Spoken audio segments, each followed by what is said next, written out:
Okey, so Assalamualaikum. Hari ni saya nak buat lecture yang keempat, bab empat lah. Okay. So kita akan tengok tajuk yang akan kita cover dua hari ni. So untuk quiz pula saya pun dah combine dah. Okay. Saya dah combine juga. Jadi jadikan dua topik. Maksud dia topik pendek je. Since dia satu topik pendek saja, jadi saya dah combinekan untuk setiap topik 4.1 dan 4.2 ni ke dalam satu lecture dan satu quiz. Okay. Okay, jadi untuk yang topik keempat kita MO04, M04 adalah keperluan budaya kerja. Okay. So dalam topik ni kita akan tengok apa tu amalan budaya kerja, hormat dan percaya serta sensitiviti budaya dan kepelbagaian. Okey. So dalam kertas, bukan dalam kertas lah, maksudnya dalam topik ni, okey, kita akan tengok 3 aspek utama ni lah. Okey. Jadi sebagai pengenalan dia, saya guna slide ni je lah, senang. Sebab nanti untuk penerangan jenis-jenis apa amalan tu saya kena refer kepada kita punya kertas penerangan. Okey. Jadi untuk pengenalan, mana-mana pekerja, okey, of course lah mestilah ada sikap dan budaya.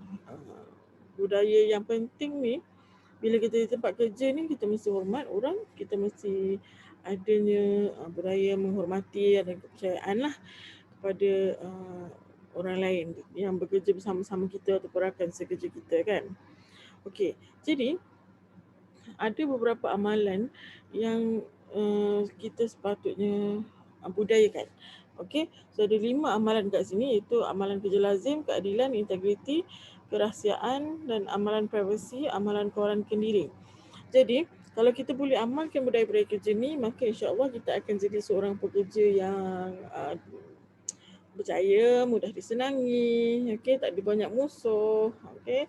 Pekerjaan cemerlang lah. Okey. So amalan kerja lazim, saya akan explain amalan kerja lazim tu apa, amalan keadilan tu apa, integriti tu apa, kerahsiaan dan amalan privasi tu apa, amalan kawalan kendiri tu apa. Jadi kalau you all faham, you all apply kan nanti bila you all kerja, insya-Allah you akan berjaya lah dalam pekerjaan you lah. Okey, sebab kebanyakan kan bila kita dah bekerja ni, stresnya datang daripada orang sekeliling. Jadi kalau kita boleh control semua ni, kita boleh amalkan budaya-budaya amalan macam ni, insya-Allah lah. Okey. So pertama sekali saya nak you all tengok. Okey, tadi kita dah sembang dah, bukan kita dah sembang, kita dah pun cakap, saya dah pun tunjukkan kepada kamu ada 5 kan amalan semua kan. Okey, so bukan 5 lah, maksudnya amalan ni kita akan tengok lah.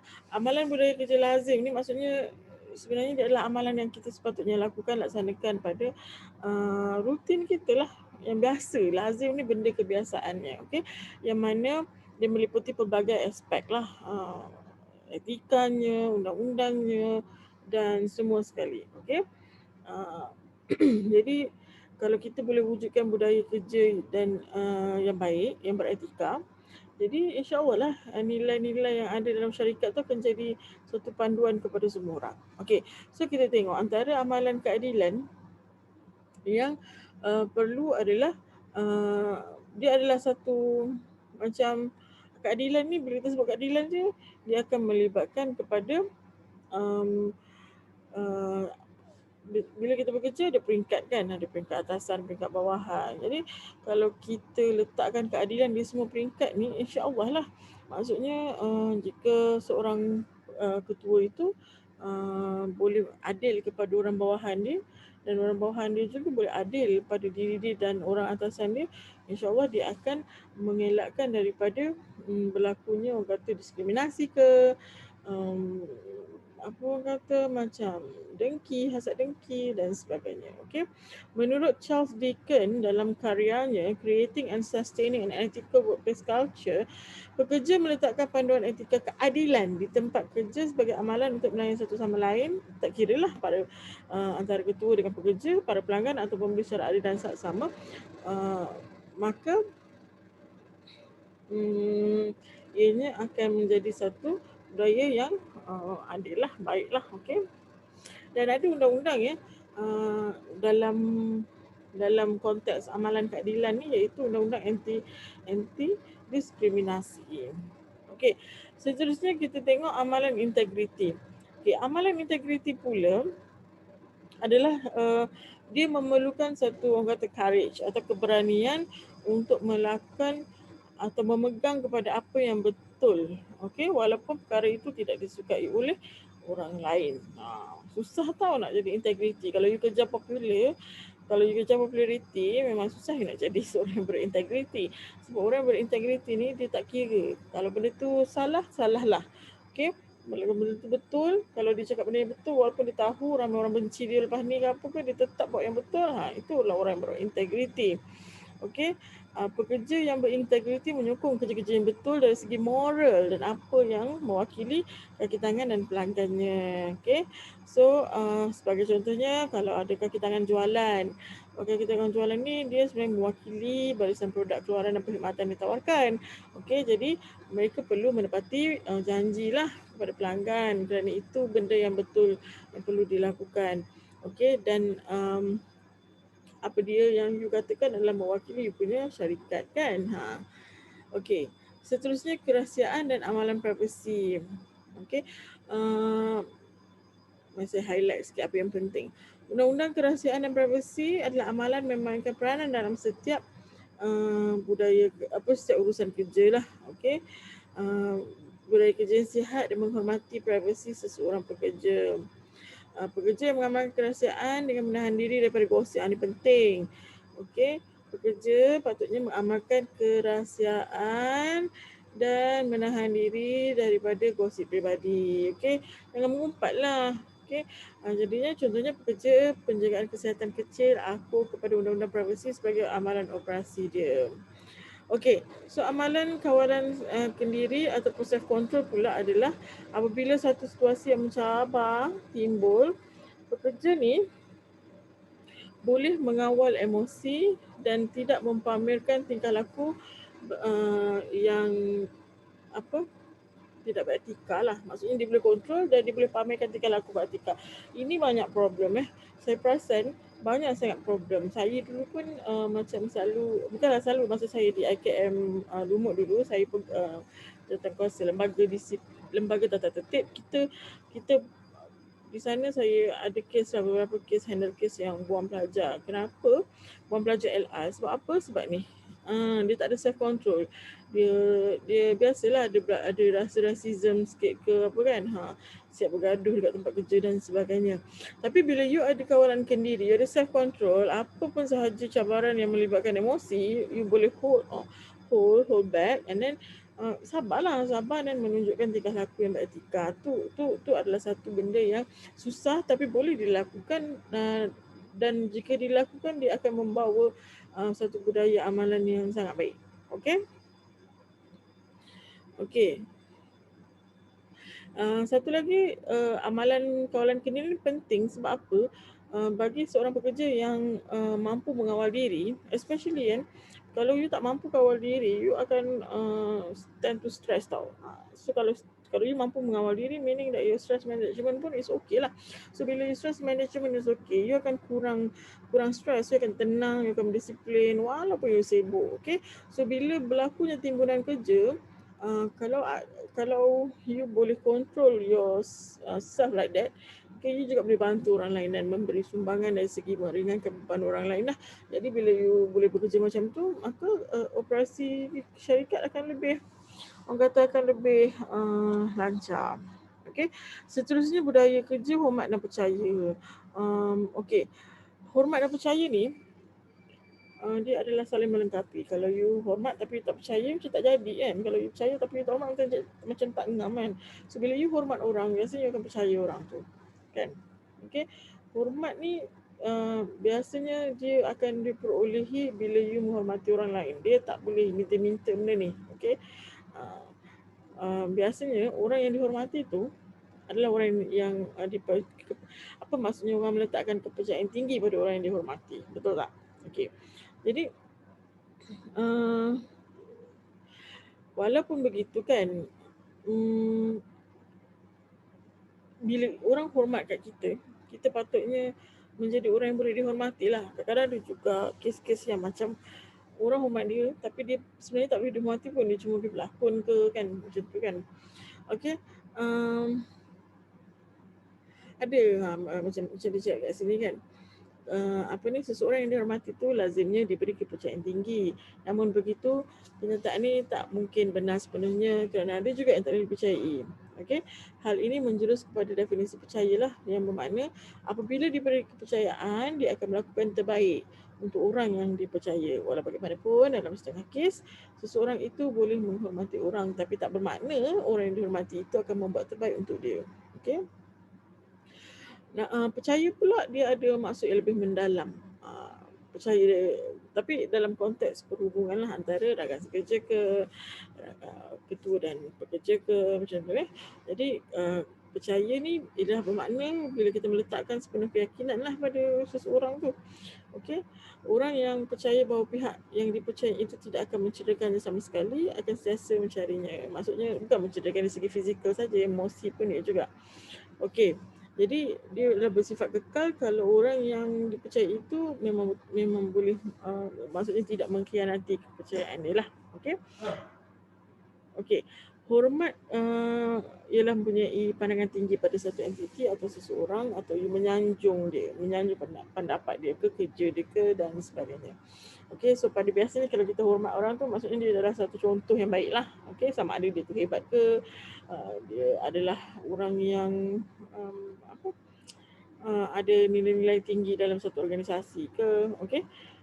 So kadang-kadang hormat ni macam bila seseorang itu dilantik pada satu level yang tinggi, contoh jadi ketua, kadang-kadang entiti tu ataupun individu itu percaya yang mereka ini patut dihormati. Sedangkan hormat ni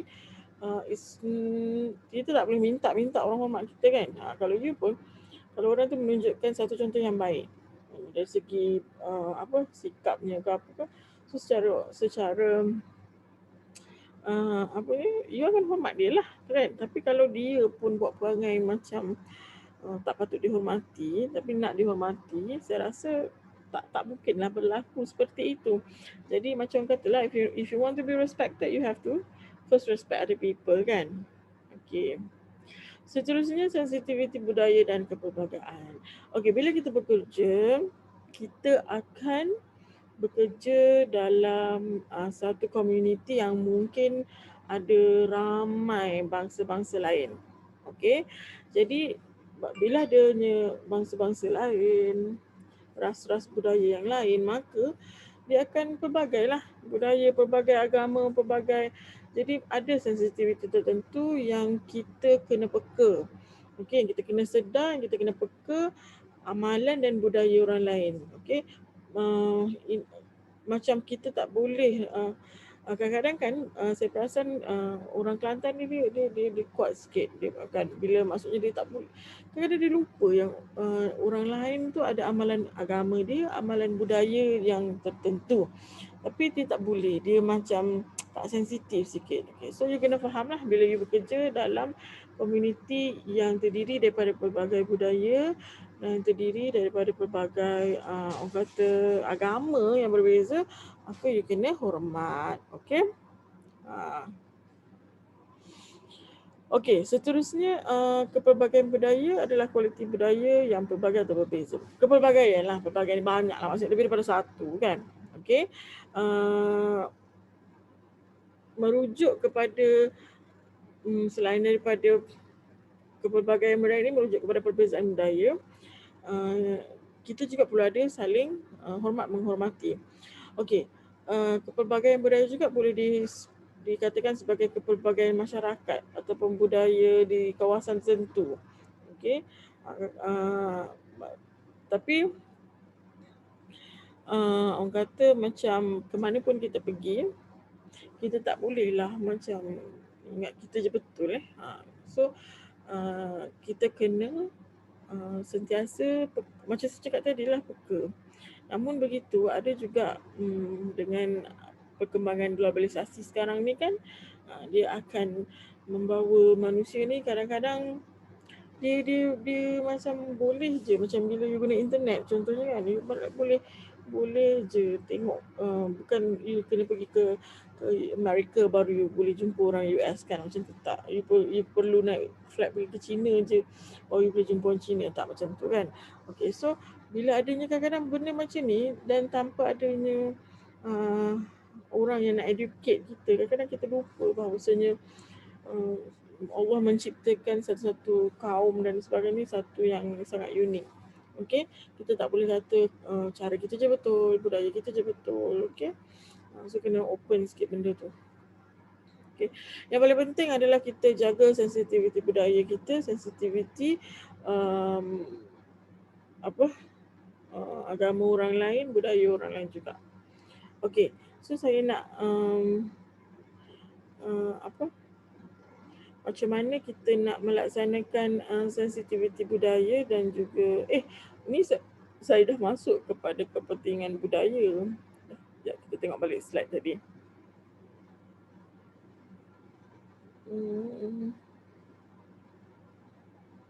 Oh dah, okey. Sebenarnya dah cover banyak dah. Okey, sensitiviti budaya dah masuk dah juga tadi. Lupa sebenarnya nak cover 5 tu je. Okay, so kalau kita tengok ada kemahiran sensitiviti budaya ni. Macam mana kemahiran membina sensitiviti budaya adalah pertama you kena bina hubungan profesional dengan orang lain. Okay, bila you bina hubungan profesional dengan orang lain, you akan banyak menjaga dari segi tata susila you, dari segi komunikasi you dengan orang lain. Maksud orang lain ni kan, kita kena open our mind that we might kita mungkin akan bekerja dengan orang yang bukan sama budaya dengan kita. Sebenarnya kalau Melayu pun tak semestinya budaya dia sama kalau dia datang daripada tempat lain kan. Okay. Jadi kena faham tu. Contoh macam awak, kita orang Melayu Kelantan. Awak bekerja dengan orang Melayu Negeri Sembilan ke Melaka ke kan. Melaka kadang bahasa dia macam agak kasar. Itu budaya dia. Tapi macam mana? Tapi janganlah kita macam cepat pula kita rasa macam sentap ke macam mana kan. Kena faham lah. Okey, keduanya kita mesti berkomunikasi dengan cara terhormat.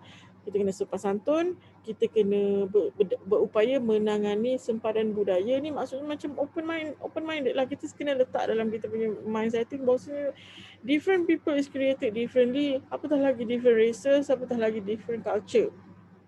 Okay, dan kita mesti berinteraksi secara berterusan. Maksudnya kita tak once kita macam kita cuba katalah you berinteraksi sekali, so you ada satu persepsi kan, you rasa persepsi you rasa tak suka ni, nak stop kat situ daripada berinteraksi ni. Tak boleh lah. Anything yang you rasa macam tak kena, ask lah. Maybe dia ada dia punya justification sendiri based on dia punya budaya. Okay, jadi kalau kita boleh menjaga kita punya teknik atau kemahiran menjaga sensitif budaya ni, insyaAllah lah kita dapat berkawan bukan saja dengan orang Melayu kita, tapi dengan pelbagai bangsa, dan orang yang pelbagai agama. Okay, so pelaksanaan sensitiviti budaya dan kepelbagaian. Langkah praktikal yang boleh diambil untuk mewujudkan kesedaran budaya antaranya wujudkan kesedaran. Janganlah kita jadikan perbezaan sebagai asas kritikan dan penilaian. Ni ramai. Bila orang tu lain je daripada kita, beza je sikit, mulalah nak judge, mulalah nak kritik kan. Lepas tu kita mestilah saling menghormati, saling memahami, tu je sifat ambil berat. Terangkan dan bertanya apabila perlu. Kalau you tak faham sesuatu budaya, satu bangsa ataupun masyarakat tu, tanya, fahamkan. Okay, jangan cepat je kita nak judge kan. Okay, dan carilah ilmu. Belajarlah tentang sesuatu budaya tu. Supaya kita tak, apa orang kata, mudah negatif lah. Kebanyakan masyarakat sekarang negatif sangat kan. Okay, seterusnya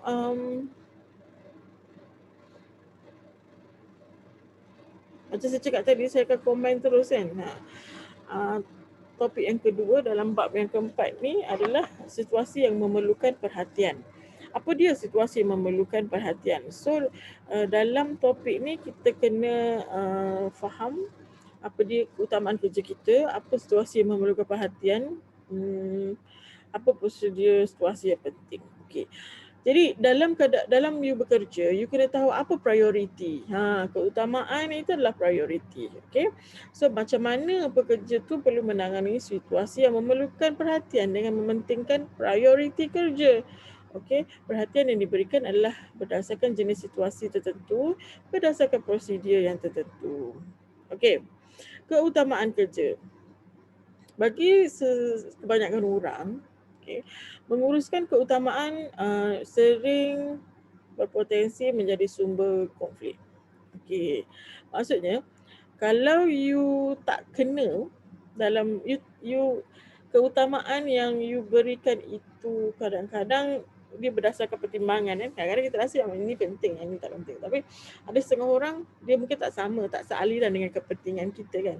Dan benda ni semua akan jadi konflik. Setengah orang, kalau orang yang berkeluarga, biasanya kita kata contoh lah sebagai contoh. Orang yang berkeluarga dia akan letakkan prioriti dia kepada keluarga mungkin. Tapi orang yang belum berkeluarga, kerja mungkin prioriti dia. Jadi dah tak align dah kat situ kan. Okay, so di sinilah yang kita katakan cara kita menguruskan keutamaan kerja kita itu mungkin berpotensi menjadi sumber konflik kita di tempat kerja. Okay, jadi apa yang kita lakukan dulu dan kemudian itu akan menentukan kualiti kerja kita lah ataupun akan menentukan konflik ataupun tidak kerja kita tu. Okay? Jadi tabiat kerja dia adalah apa yang kita lakukan kemudian adalah sama penting dengan apa yang kita lakukan terdahulu. Kenapa? Okay, kita tengok poin kedua ni. Tabiat kerja adalah apa yang anda lakukan kemudian adalah sama penting dengan apa yang anda lakukan terdahulu. Kalau kita katakan benda pertama yang kita buat itu sama pentingnya dengan benda yang terdahulu, maksudnya yang kemudian. Mungkin kualiti yang kita, biasakan orang bersemangat pada awal proses kerja, betul tak? Tapi andai kata kita treat kerja ataupun keutamaan kita yang mula-mula you buat kerja ni sama dengan macam yang you susun kemudian tu, mungkin kualiti dia tak sama. Tapi kalau you kerja, you jadikan tabiat kerja melakukan yang kemudian. Okay, maksudnya yang okay, you ada priority, yang paling utama you letak susun mana kerja lebih penting kan. Tapi kalau you letakkan tabiat membuat kerja, you jalankan yang list kat bawah ni sama penting ni macam mana you letak dia sebagai priority tu, maka kualiti kerja you akan maintain, konsisten. Okay, tapi kalau you letak cara kerja you, apa yang you nak lakukan pertama ni sama penting dengan apa yang kemudian tu, yang dahulu tu, jadi kemungkinan besar yang mula-mula tu tidak akan kualitinya sama. Okey. Rutin ni boleh dicapai jika masa diuruskan bagi tujuan. Masa ni penting. Masa bila you bekerja bukan untuk cepat habis kerja ke apa tak. Tapi masa perlu diuruskan untuk tujuan keutamaan pengurusan. Okay, maksudnya bila you tahu you ada limited time, you ada masa banyak ni, you ada lambakan kerja yang sangat banyak. Jadi prioritinya yang mana? Okay, so bila you tahu macam tu, mana yang penting, mana yang perlu buat dulu, apa semua, so you boleh uruskan you punya masa untuk melaksanakan tugas you dengan baik. Okay. Jadi apakah keutamaan kerja? Memastikan definisi objektif kerja dari segi A, keutamaan kerja. Mengamalkan keutamaan masa dengan berkesan. Keutamaan kerja maksudnya letak prioriti itulah ya. Meneliti cara-cara mengatasi kekurangan masa, menjelaskan konsep dan amalan A. Menentukan bagaimana merancang A. Apa tu A ni sebenarnya? Okey. Menentukan bagaimana untuk merancang A, keutamaan kerja pribadi, bagaimana untuk menjadualkan A. A ni benda yang A lah. Okay. Apa yang you rasa macam paling penting, paling priority lah A ni. Okay, dan memahami bagaimana menjodohkan A keutamaan kerja dalam mengurangkan keutamaan konflik, merangka dan melaksanakan pelan tindakan untuk penambahbaikan. Okay, so bila kita ada satu priority kita ni kita letakkan, kita katakan sebagai A lah. Okay, ini A ni adalah paling utama lah dalam kerja kita ya. Jadi bila kita ada keutamaan, kita ada masa yang limited sebab di tempat kerja kita bukan like 24 jam kan. Okay. Jadi bila kita ada masa yang limited, kita ada keutamaan. Keutamaan kita mungkin bukan satu, ada banyak kerja yang perlu diutamakan dulu kan. Okay. Jadi bila you ada you tahu masa yang banyak ni, beban tugas yang banyak ni, so you perlu ada satu pengurusan yang masa yang berkesan. Okey, jadi kita kena buat satu benda dengan penuh perancangan, ada jadualnya, ada uh, plan tindakan. Supaya apa? Supaya bila kita buat kerja tu mengurangkan konflik di tempat kerja. Okey. Apa antara jenis keadaan yang mendesak di tempat kerja? Okey, so contohnya adalah berbenda yang boleh membawa risiko. Okey, boleh membawa risiko kepada kesihatan kita, nyawa kita, harta kita dan juga alam sekitar. Jadi itu adalah antara yang kita katakan sebagai kecemasan di tempat kerja. Yang paling ketara adalah bencana alam lah. Okey, sebab apa? Bencana alam ni boleh mengancam nyawa. Okey, kemalangan kecil atau besar tu perlu dipastikan layak dikategorikan sebagai kecemasan ataupun tak. Tapi kalau bencana alam, of course lah akan jadi kecemasan lah.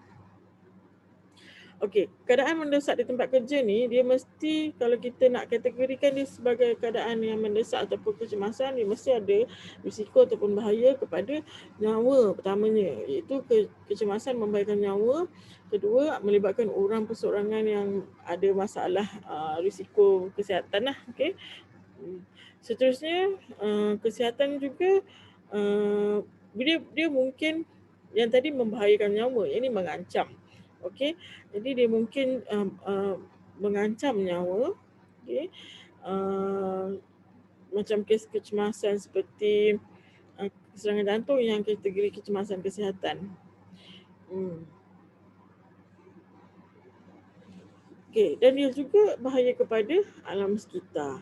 Okey, contohnya macam kecemasan ni banjir besar ke, ribut taufan ke, kebakaran hutan ke, tumpahan minyak ke, itu kategori sebagai keadaan mendesak di tempat kerja.